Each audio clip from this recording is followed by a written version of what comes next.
এবার ড্রেন নির্মাণে দুর্নীতির অভিযোগ তুললেন খোদ বিধায়ক। একসময় টাটা পুরুলিয়া 32 নং জাতীয় সড়ক বর্তমানে বাইপাস তৈরি হওয়াতে রাজ্য সড়কের অধীনে চলে আসে। বলরামপুর শহরের মাসির বাড়ি থেকে চেকপোস্ট পর্যন্ত প্রায় 4 কিলোমিটার রাস্তা একেবারে ঝা চকচকে করে নির্মাণ করা হয়েছে। তার পাশে নতুন করে তৈরি করা হয়েছে ড্রেন।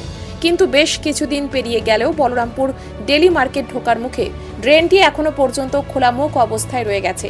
আর তাতেই নিত্যদিন দুর্ঘটনার কবলে পড়তে হচ্ছে সাধারণ মানুষকে। এমনকি সংশ্লিষ্ট ঠিকাদারি সংস্থা নাকি সঠিকভাবে কাজ করেনি।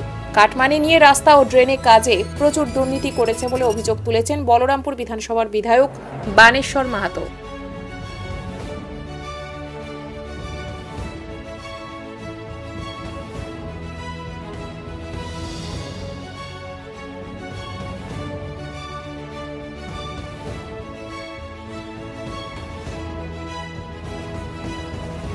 আমাদের এই যে ড্রেনটা করেছে যে ঠিকাদার বাবুরা, তার মধ্যে আমাদের মার্কেটে যাতে আসতে অসুবিধা হচ্ছে। তারপরে ধরুন এই কেউ বাইক নিয়ে পড়ে যাচ্ছে আর হচ্ছে, তাহলে এটা কি ভালো হচ্ছে না? তাহলে এটা কমপ্লিট যেমন ছিল আগে, এটা বানা দিলেই ভালো ছিল।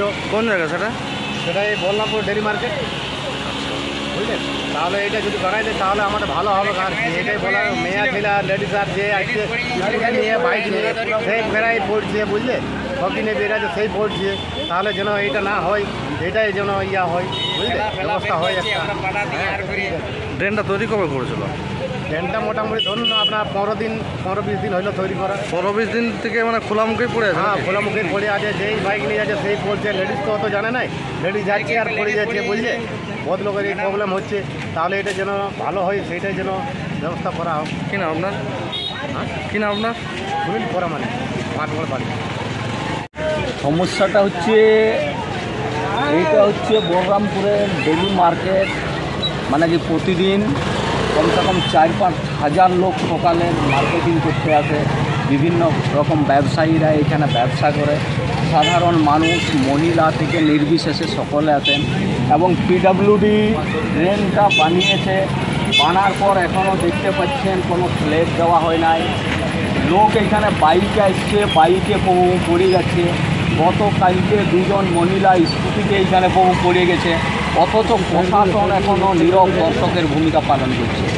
এর ড্রাইভারটা কার? আমি পিডব্লিউডির যিনি ইঞ্জিনিয়ার ছিলেন এই কাজটা দেখাশোনার জন্য বা তদারকি করার জন্য, উনাকে আমি বলছি আপনি কত টাকা কাটমানি খাইয়েছেন এইখান থেকে, যে এখনও পর্যন্ত এইখানে স্ল্যাব দেওয়া হয় নাই।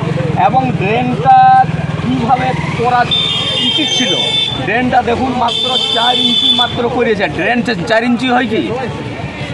একটা ড্রেন বাজারের মূল শহরে ড্রেন মাত্র 4 ইঞ্চি করেছে। এখানে বর্ষাকালে জলটা ধরবে কোথায়, জলটা যাবে কোথায়? তো আজকে আমার মনে হয় এইখানে যারা তদারকি করেছে ওনারা একটা ভালো কাটমানির চক্করের সাথে জড়িত হয়েছেন, যার জন্য এখানকার বেহাল অবস্থা। এবং পিডব্লিউডিকে আমি বলবো ইমিডিয়েট যদি আপনারা এটা স্ল্যাবের ব্যবস্থা না করেন, যদি কারো অ্যাক্সিডেন্ট হয় তার দায়ভারটা কিন্তু পিডব্লিউডির থাকবে এবং পিডব্লিউডিকে কোনো ছাড়িয়ে কথা বলা হবে। কত দূর পর্যন্ত ড্রেনটা হয়েছে জানেন?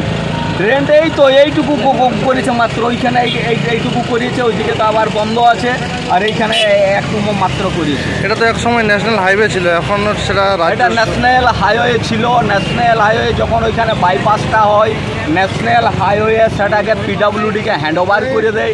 এবং হ্যান্ডওভার করার সময় কলেজ থেকে আপ টু এই যে চেকপোস্ট পর্যন্ত রাস্তাটার জন্য প্রায় 6 থেকে 7 কোটি টাকা অলরেডি পিডব্লিউডি মানে ন্যাশনাল হাইওয়ে পিডব্লিউডিকে দিয়ে দিয়েছিল এবং ড্রেন সহ। কিন্তু পিডব্লিউডি কী করছে, রাস্তাটা যেমন তেমন করিয়েছে এবং ড্রেনের অবস্থা আজকে তো দেখতে পাচ্ছেন, মানুষকে একটা মরণ ফাঁদের মতন একটা জায়গা তৈরি করে দিয়েছে। এটা কি রাস্তার সাথে কি ড্রেনেরও কি? আর রাস্তার সাথে ড্রেনেরও ব্যবস্থা।